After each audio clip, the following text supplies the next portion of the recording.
This is the only motion picture footage taken on Omaha Beach during the early hours of D-Day on June 6, 1944. This footage is accompanied by a series of photographs taken in the exact same area, and the man responsible for the photos and film was Sergeant Richard Taylor, a Signal Corps cameraman.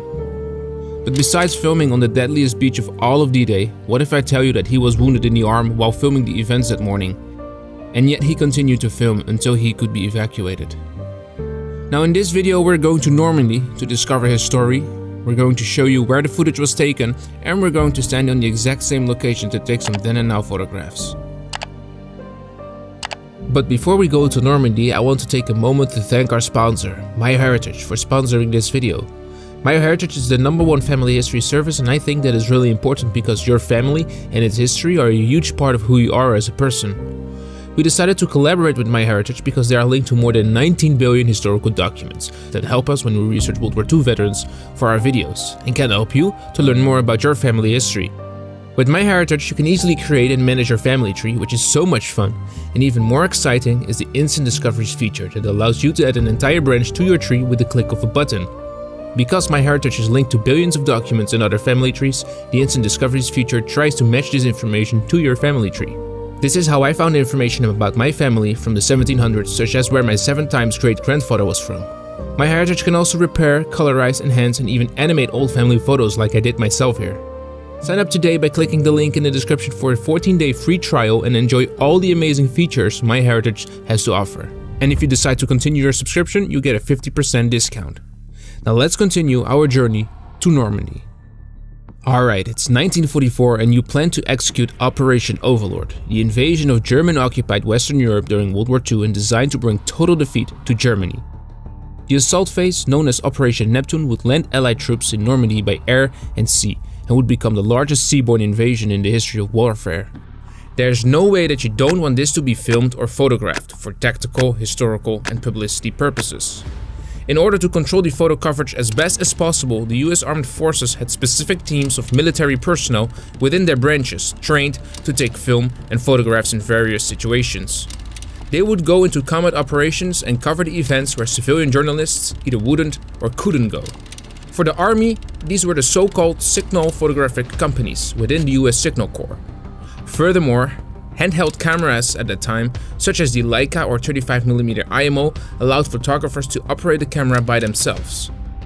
The unit that was responsible for the coverage of D-Day on the American side was the 165th Signal Photographic Company. They were the signal photo company attached to the US First Army. The 165th consisted of several detachments, but only 3 were scheduled to land in the initial waves. Detachment G was to land with the 4th Infantry Division on Utah Beach, Detachment M was to land with the 2nd Ranger Battalion on Pointe du Hoc, and Detachment L was to land with the 1st Infantry Division on Omaha Beach. I could do a whole video about the photo coverage of D-Day on the American side, but that may be for another time. Let me know in the comments down below if you'd be interested in such a video. For now, we're going to look at Detachment L that was scheduled to land in one of the first assault waves on D-Day on Omaha Beach. I decided to meet up with full-time Normandy battlefield tour guide Florent Plana. He was going to accompany me to the location where Taylor shot the footage and explain the situation of that specific sector on the morning of June 6, 1944. At 6:30 a.m. it was low tide, and so Sergeant Taylor landed with the 16th Infantry Regiment, and they're going to be the one that's going to be the first on this part of the beach on June 6, 1944. And to give you an idea, Joey, about 2,500 men were in the 16th Infantry Regiment, and they lost more than 900 in one day, missing, killed, and wounded in action. So he was part of this group, and they have heavy casualty, high casualties. So Joey, right now we are under WN60. WN60 is right there on the top of the bluff, and we're just in the northern part of a little hamlet called Cabourg. And actually, which is kind of interesting, you can see in the video footage that some of the beach obstacles are, wooden pole. And after those wooden pole, you can see it's a clear space, which means that we're really on the most eastern part of the beach where you have those beach obstacles. And you can see that Cabourg is right there. And right now, we are in this area on the beach, right under WN60, which means that those shots that were taken by Sergeant Taylor should have been taken in this area. So right now it's very different because it's clear, it's beautiful. But at that time we used to have a few beach obstacles. You can see all the guys trying to get out. Some of them are shot straight on the beach. You can see a lot of men actually already dead in the water. And this is kind of not disturbing, but perturbing when you think about the fact that it was just right here. All those men that lost their life trying just to get out of the water, crossing the beach and hide here behind the cliffs. So all those shots. This is the only place that have the cliffs like this? Yes. So this is actually this part of the beach is very easy to recognize because of the cliffs.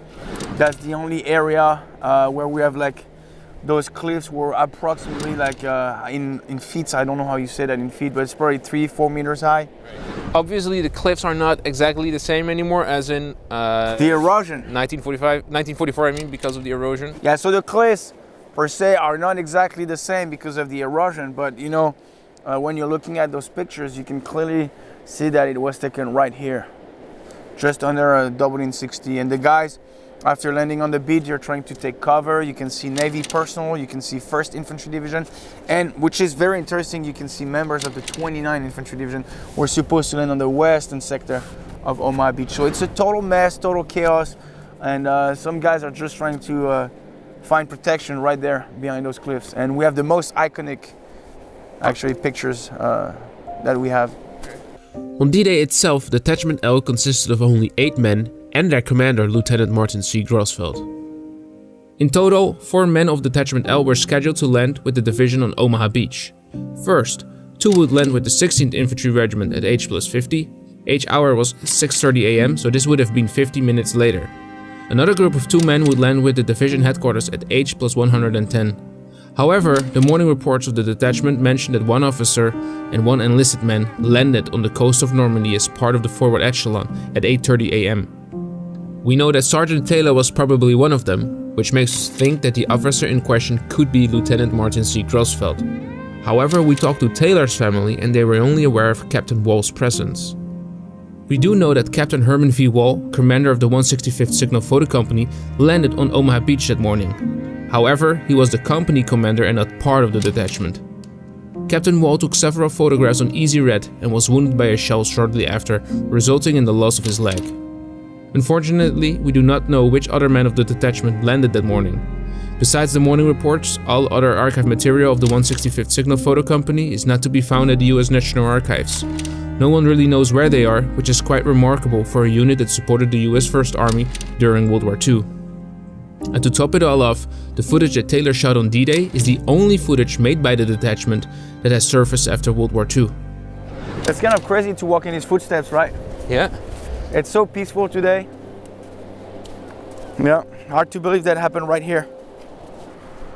So right here from where we are, you can see 3 different WN Widerstein nest, resistant nest, WN62 right there, WN61 and WN60. So if you're really trying to cross the beach here on June 6, 1944, you're fired at from several different directions and you're just a sitting duck because the Germans are right there on the top. I don't know if you can see, but this is WN60. So you're very exposed. You land here at 6:30 a.m. in the morning.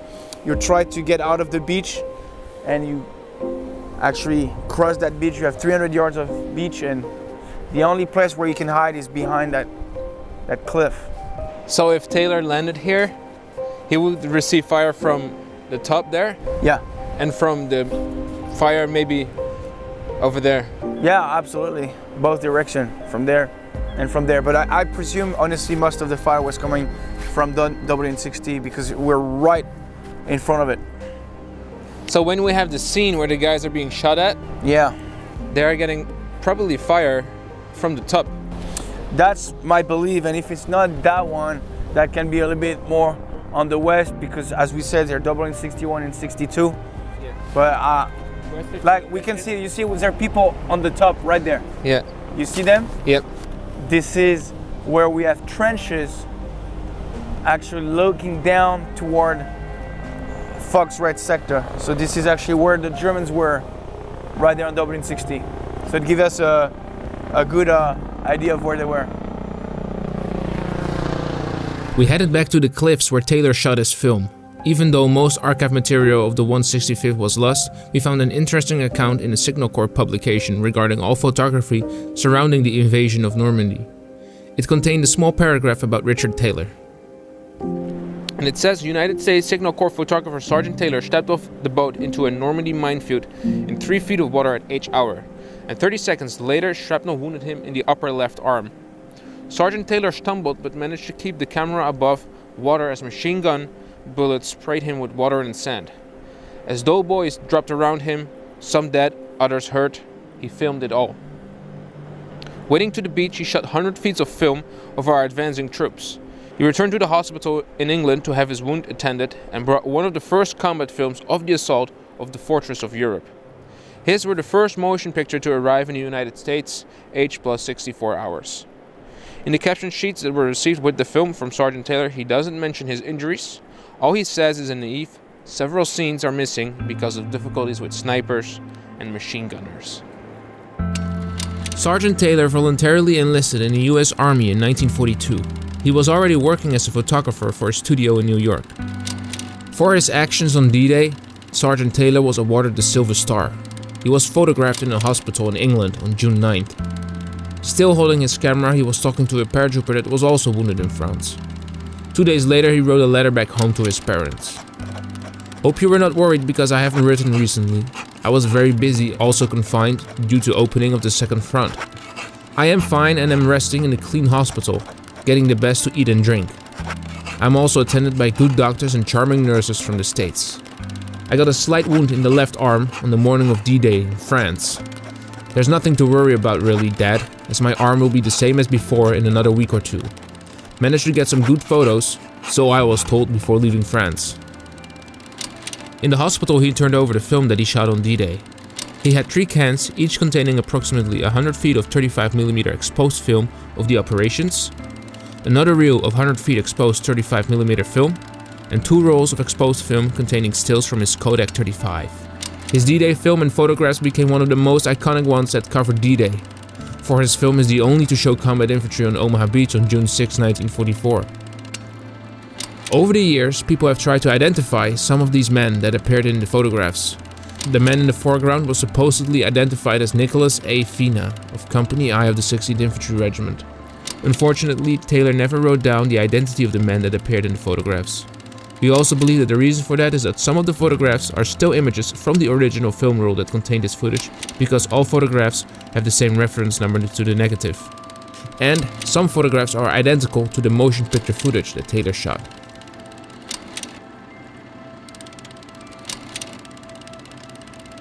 Another interesting feature is a scene where we see a man that looks like he's holding a photo camera. Who was that man? Was it Lieutenant Grosfeld, or was it another photographer whose name we don't know? Besides Taylor and Captain Herman Wall, we know that at least 2 other photographers landed on Omaha Beach that morning. These were Robert Capa, who apparently took his famous photographs on Easy Red, and Yank photographer Pete Paris, who was killed by the same shell that wounded Captain Herman V. Wall, also on Easy Red. Or could it be Taylor himself, while another man was holding his film camera? These are interesting questions we'd like to answer one day. Sergeant Taylor continued to photograph and film the war. He filmed parts of the liberation of Luxembourg in September 1944 and was also photographed here. He was also responsible for taking photographs at the site of Malmedy massacre for collecting evidence. He survived the war and passed away in 2002 at the age of 95. His D-Day film is probably one of the most used films for D-Day documentaries. However, all credit to his film is lost when not mentioning his name or when mixing his footage with other D-Day footage shot by other cameramen. Therefore, we can proudly say that all motion picture footage used in this documentary was shot by Taylor. This video was our attempt to restore some of that credit, by putting a name and face behind the only motion picture footage shot in the assault waves on Omaha Beach on D-Day on June 6, 1944. That's cool, you can see it's a 30 cal water cooler machine gun.